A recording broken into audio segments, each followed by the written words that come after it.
Sabe, eu não entendia porque muitas coisas que eu não gostava, acabava até fazendo. Paulo fala isso, o bem que eu quero fazer, eu não faço. Mas o mal que eu não quero, esse eu faço. O danado. Ele falou, eu descobri uma coisa, eu sei que em mim, isto é, na minha carne, não tem coisa boa. Não tem. Na carne não tem coisa boa. Não tem. Querer agradar a Deus por fora não resolve.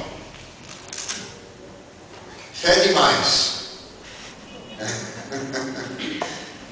Quando você quer agradar a Deus, entendendo que é Ele que opera em nós o querer e o efetuar, é Ele que nos cura, é Ele que nos liberta, é nele que nós nos movemos e existimos. Então nós descobrimos que Ele vive em mim, Ele vive em você, do jeito que você é. Amém.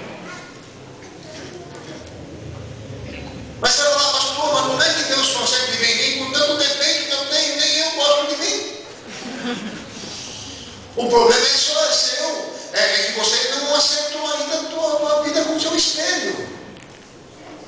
O problema é que o inimigo fez você acreditar que você é uma coisa que existe aí, apareceu no mundo, caiu não sei para onde, mas não é verdade, você foi criado e feito à imagem e semelhança de Deus. Você é importante do jeito que você é amado do jeito que você é. E vou te dizer uma coisa, mesmo que você desista, Ele não vai desistir de você. Amém. Ele não vai desistir de você. Sabe por quê? Porque Ele é amor. Amém. E Ele diz uma coisa através do apóstolo Paulo, o amor jamais acaba. E nunca falha. Então, o que eu quero dizer para você é que Paulo falou lá em Gálatas que nós fomos chamados para uma liberdade. E que nós devemos entender essa liberdade e não dar ocasião para viver na carne. E quando nós vivemos na carne, quando nós vivemos no esforço próprio,